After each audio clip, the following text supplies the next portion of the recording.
हमारे आज़ादी के लिए, मान सम्मान के लिए त्याग, समर्पण और बलिदान दिया, ऐसे तमाम महापुरुषों को और महानायकों को मैं प्रथमतः अभिवादन करता हूँ। और आज स्पेशली हम जिनके स्मृति दिन पर उन्हें आदरांजलि अर्पित करने के लिए इकट्ठा हुए हैं, ऐसे गोंड साम्राज्य की वीरांगना रानी दुर्गावती, इनको मैं विनम्र अभिवादन करता हूँ। बहुत डिटेल में जानकारी आपको मिल गई है कि रानी दुर्गावती का जीवन संघर्ष क्या रहा। हमें जानते हैं कि रानी दुर्गावती जी को 40 साल की उम्र में है। उनका जन्म है 5 अक्टूबर 1524 और उनका स्मृति दिन है 24 जून 1564, यानी 40 साल की उनको उम्र मिली। उसमें से 15 साल उन्होंने जो 52 गढ़ थे मंडला के अंतर्गत, उन 52 गढ़ों का संचालन, यानी राजकाट जिसको हम कहते हैं, वो राजकाट हाथ में तलवार लेके उन्होंने चलाया। वो दौर तलवार का था, हथियारों का था, तो उन हथियारों का सही उपयोग हमारे एक महिला ने किया। और आज हम देखते हैं कि वो वीरांगना निर्माण की, जिन्होंने 15 साल राजकाट संभाल कर आज हम उनकी 459वां स्मृति दिन मना रहे हैं। यानी इतने साल बीत गए फिर भी हम उनको आदर्श मानते हैं, उनसे प्रेरणाएं लेते हैं। उसका कारण ये है कि उनका कार्य बहुत महान था और उन्होंने जो कार्य किया इसकी कीमत भी उनको चुकानी पड़ी, उनको बलिदान देना पड़ा। तो परिवर्तन अगर हम चाहते हैं, राजकाट करना चाहते हैं, हाथ में पावर लेना चाहते हैं, तो कीमत तो चुकानी पड़ेगी। अगर हम कीमत चुकाते हैं तो हमको कुछ मिलेगा। जैसे हमारे महापुरुषों ने जान की बाजी लगाई और हमें आज मान सम्मान मिला, नौकरी मिली। ये सब जो मान सम्मान है ये हमारे महापुरुषों के बदौलत हमें मिला है, हमारा कुछ भी योगदान नहीं है। अभी मेरा जन्म है 1982 का, मेरा जन्म है 1982 का, और मुझे क्या हक अधिकार चाहिए, मुझे कैसा मान सम्मान चाहिए, उसकी व्यवस्था 26 जनवरी 1950 को ही हो गई है। मुझे एजुकेशन मिलना चाहिए, मुझे नौकरी मिलनी चाहिए, मुझे प्रमोशन मिलना चाहिए, मुझे रिजर्वेशन इन पॉलिटिक्स मिलना चाहिए, प्रमोशन मिलना चाहिए, इंक्रीमेंट मिलना चाहिए, सब चीज़ें 26 जनवरी 1950 को मुझे मिली, जिसके लिए मैंने कुछ भी नहीं किया, जिसके लिए मैंने कुछ भी नहीं किया। तो किसने किया? ये सभी जो हमारे लिए जो हक अधिकार है या मान सम्मान का जीवन आज हम जी रहे हैं, उसके पीछे इन महापुरुषों का त्याग, समर्पण और बलिदान है। इन्होंने किया इसलिए हमको मिला। आज क्या परिस्थिति है मैं डिटेल में रानी दुर्गावती जी को नहीं बताऊंगा, तो पहले के वक्ताओं ने, काका जी ने बता दिया। मैं इस वर्तमान में मैं बात करूंगा कि हमारे महापुरुषों ने त्याग, समर्पण, बलिदान किया, हमको हक अधिकार मिले। हमारे आने वाली जो नस्लें हैं, हमारी आने वाली जो जनरेशन है, उनको ये मान सम्मान मिले, हक अधिकार मिले, इसके लिए हम क्या कर रहे हैं? कुछ कर रहे हैं? महारानी दुर्गावती का जो राजकाट था वो सुजलाम सुफलाम था, सब प्रजा सुखी थी, संपन्न थी। लेकिन आज क्या है? आज हमारे बच्चों को एजुकेशन नहीं मिल रहा है, जो पैसे भरेगा उसको एजुकेशन मिलेगा। नौकरी खत्म हो गई है, प्राइवेटाइजेशन हो गया है, और जो नौकरियां है वो गवर्नमेंट सेक्टर में है, तो गवर्नमेंट सेक्टर भेज दिया गया, सभी चीजें भेज दी गई। तो नौकरी हमारे बच्चों के लिए नहीं है, एजुकेशन हमारे बच्चों के लिए नहीं है, प्रमोशन की बातें छोड़ो, ये सब आज खत्म हो गया है। ऐसे में अगर हम रानी दुर्गावती को प्रेरणा मानते हैं तो हमें क्या करना चाहिए? जो राज सुजलाम सुफलाम था, गोंडवाना राज था, गठबंधन का रास्ता उसको स्थापित करना पड़ेगा। यानी रानी दुर्गावती का जो रास्ता गोंडवाना साम्राज्य का उसको हमको कायम करना पड़ेगा। कैसे करेंगे? हम तो अभी लोकतंत्र में जी रहे हैं। अगर लोकतंत्र में हम हथियार उठाएंगे तो पुलिस दूसरे दिन आएंगे और जेल में डाल देंगे। तो लोकतंत्र में हथियार लेके आप आंदोलन नहीं कर सकते। लोकतंत्र में अगर आंदोलन करना है आपको तो कैसे करना पड़ेगा? संवैधानिक तरीके से करना पड़ेगा, शस्त्र नहीं चलाना पड़ेगा। तो लोकतंत्र में गोली नहीं बोली चलती है, तो बोली में वैसा दम होना चाहिए। बोली में अगर दम होगा तो आगे का जो शासक है वो डरेगा। तो ये बोली का दम लाने के लिए हमारे महापुरुषों की हमें जरूरत होती है, प्रेरणाओं की जरूरत होती है। आखिर उनको क्या मिला इतना करके? उनको तो कुछ नहीं मिला। हमारे क्रांति सूर्य बिरसा जी मुंडा को कुछ नहीं मिला, रानी दुर्गावती जी को कुछ नहीं मिला, बाबूराव सेठमाके जी को कुछ नहीं मिला, उनको कुछ नहीं मिला, लेकिन हमको मिला। तो लोकतंत्र में ये हासिल करने के लिए हमारे हक अधिकार संविधान में है मौजूद, लेकिन आज वर्तमान में वो सब चले गए हैं। तो हम जब तक संविधान का अमल करने के लिए इकट्ठा नहीं आएंगे, अपनी ताकत निर्माण नहीं करेंगे, तब तक कुछ होने वाला नहीं। तो आप कहेंगे आप ऐसे कैसे कहते हैं? लोकसभा में हमारे 47 सांसद हैं, ऐसे कैसे आप बोल रहे हैं? महाराष्ट्र के विधानसभा में हमारे 25 विधायक है, एमएलए है, आप ऐसे कैसे बोल रहे हैं? तो शेयरिंग इन पावर तो हमारा है, लेकिन आप कैसे बोल रहे हैं कि सब चला रहे हैं? तो आज यूनिफॉर्म सिविल कोड आ गया है जो ऐसा समझता है कि देश के जो नागरिक है वो सब समान होंगे, और हमको जो आदिवासियों को जो हक अधिकार मिले हैं उसका बेस क्या है? उसका बेस है हमारा कस्टमरी लॉ, यानी हमारे अलग रीति रिवाज, परंपरा, सभ्यता, भाषा, ये उसका आधार है। इसके आधार पे हमें अलग हक अधिकार मिले हैं।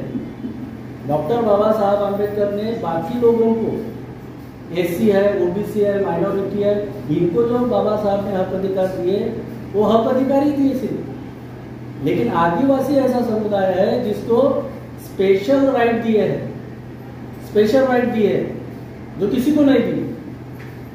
यानी इस देश का जो शासक है या इस देश की जो सरकार है वो भी हमारे हक अधिकार नहीं छीन सकती। इतना पावर या इतने अधिकार संविधान ने हमें दिए हैं, लेकिन आज सब चला गया है।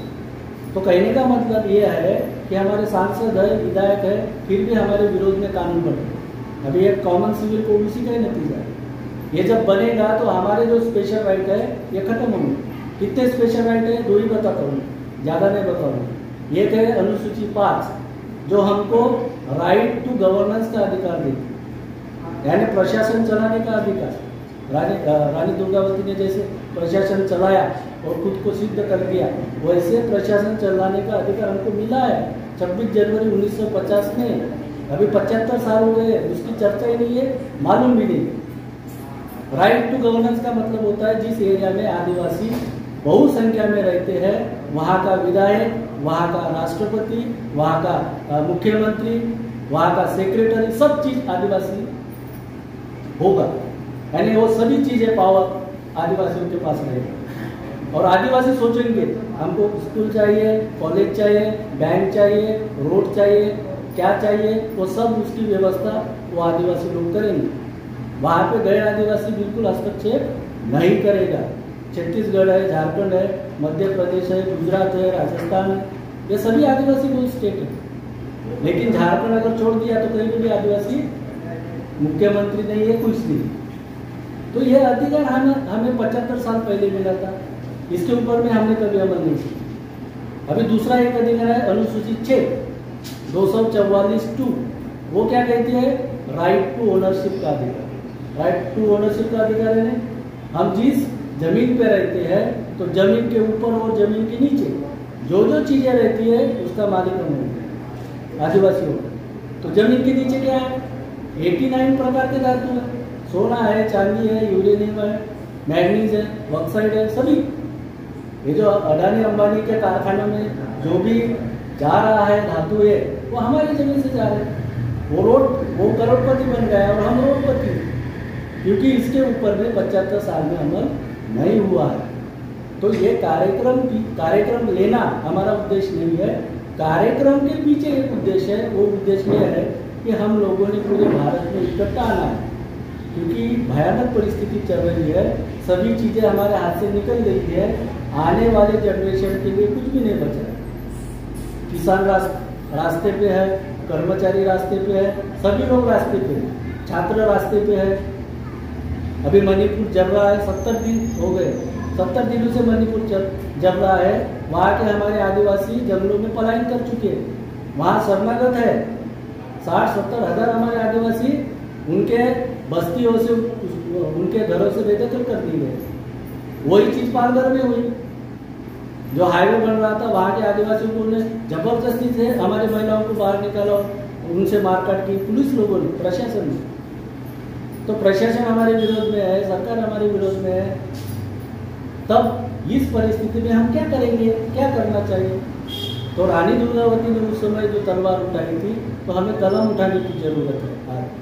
कलम उठाकर अगर हम इकट्ठा आते, पूरे भारत के लोग इकट्ठा आते हैं, तो इसके ऊपर में इसको हम बैन लगा सकते हैं, उसको स्टॉप कर सकते हैं। NRC, CAA ये जो कानून था नागरिकता देने का, ये हमारे विरोध में था। वो 50 के पहले का पूरा डाटा मांगने वाले थे, हमारे किसी आदिवासी उनके साथ पास में नहीं है। उस जमाने लिखाई पढ़ाई नहीं थी, अंग्रेजों ने जितना डाटा कलेक्ट किया उतना ही है। तो अगर वो CAA लागू होता तो हमारे लोग नागरिकता से वंचित हो जाते। नागरिकता से वंचित होना मतलब वो नागरिक होता, लेकिन कहाँ का? पाकिस्तान, कहाँ का? श्रीलंका का, भारत का नहीं। तो इसके विरोध में हमने भारत बंद किया 19 जनवरी 2020 को। तो अभी भी वो कचरे के डिब्बे में वो कानून पड़ा हुआ है। एट्रॉसिटी एक्ट चेंज करने की जरूरत की गई, उसके विरोध में भी हम रास्ते में उतरे। वो भी जो उसके जो ये थे क्राइटेरिया थे, वो एज इट इज रखना पड़ा। तो ये चीज़ें पूरे भारत में चल रही है हमारे विरोध में। तो हम चाहते हैं कि हम लोग इकट्ठा आना चाहिए पूरे भारत में। मैं राष्ट्रीय आदिवासी कर्मचारी संघ का स्टेट का प्रेसिडेंट हूँ। मैं कर्मचारी हूँ, लेकिन कर्मचारियों के लिए काम नहीं करता। उसकी ट्रांसफर, उसका प्रमोशन, उसकी पोस्टिंग, इसके लिए ये विंग काम नहीं करता। क्यों? क्योंकि मुझे जो नौकरी मिली है वो गेडाम के नाम पे नहीं मिली है। मिली है क्या? मुझे जो नौकरी मिली है वो शेड्यूल ट्राइब के नाम पे मिली है। तो शेड्यूल ट्राइब में कितने जाति आते हैं? महाराष्ट्र में 47 आते हैं, 47, और पूरे भारत में 800 जातियाँ शेड्यूल ट्राइब के अंतर्गत आती है। तो इन सब जातियों का प्रतिनिधित्व करने की जवाबदारी मेरी है। उनके ऊपर में अगर अन्याय अत्याचार होता है तो उनके लिए पहल करने की जवाबदारी मेरी है। क्यों? मैं सैलरी ले रहा हूँ, मान सम्मान ले रहा हूँ, सब चीज़ें उनके नाम पे ले रहा हूँ और घर में बैठ रहा हूँ। तो ये अपने समाज को धोखा देना है, क्योंकि हमने नौकरी समाज के नाम पे ली है, तो समाज को पे बैक टू सोसाइटी करना होगा। तो समाज को, जिस संकट में समाज है उसको निकालने के लिए मैं काम कर रहा हूँ। तो मैं ऐसे चाहता हूँ कि हमारे जैसे जो भी हमारे लोग हैं वो भी मदद करें थोड़ी थोड़ी। 100% मत दो, 5% दो, 10% अपना समय, श्रम, बुद्धि, हुनर, पैसा, 5 चीज़ें होनी चाहिए, उसमें से कोई भी एक दो। अगर हर इंसान ये एक चीज़ देता रहा तो हम आने वाले दिनों में इन चीज़ों को हम रुका सकते हैं। नहीं तो दूसरा विकल्प नहीं है, बिल्कुल नहीं है। सब बेचने वाले, कुछ नहीं मिलने वाला। और आने वाली जनरेशन हमको ये पूछने वाले है कि ये सब बेच रहे थे तो तुम क्या कर रहे थे? तो जो जवाब है हमको तैयार रखना पड़ेगा।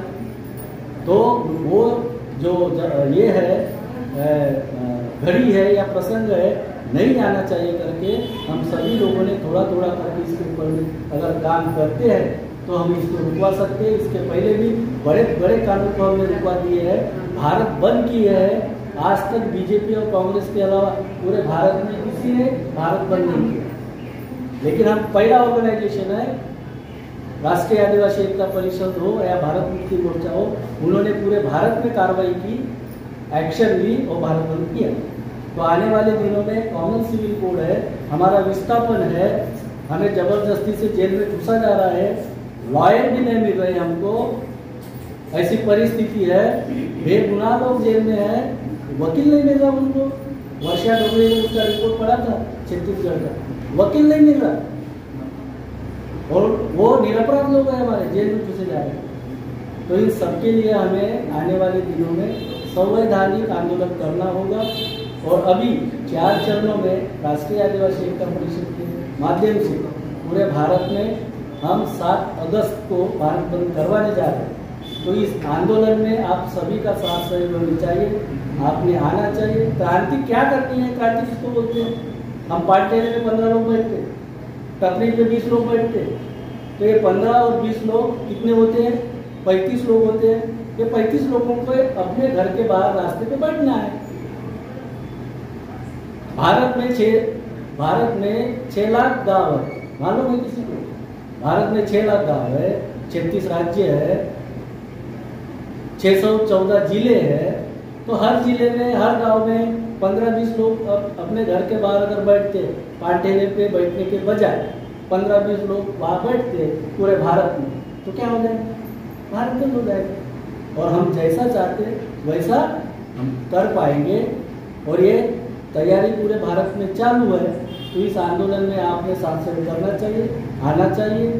अभी हमारा पहला चरण 6 जुलाई को है, यहाँ संविधान चौक में धरना है और फिर कलेक्टर को ज्ञापन देना है राष्ट्रपति के नाम से। राष्ट्रपति हमारी द्रौपदी मुर्मू, उसको संसद के उद्घाटन को भी नहीं बुलाया। जैसे वो राष्ट्रपति बनी, उनका शुद्धिकरण करवाया, जल दूध वगैरह डाल के। अरे हम अछूत थे क्या? आदिवासी राजा थे, आदिवासी राजा थे। गोंडवाना है, भीलवाड़ा है, पोलवाना है, ये राजा है हमारे। वो अछूत समझ गए, हमारे राष्ट्रपति को नहीं बुला रहे। अरे राष्ट्रपति को नहीं बुला रहे तो हमारे औकात क्या है उनके सामने? हम तो कुछ भी नहीं।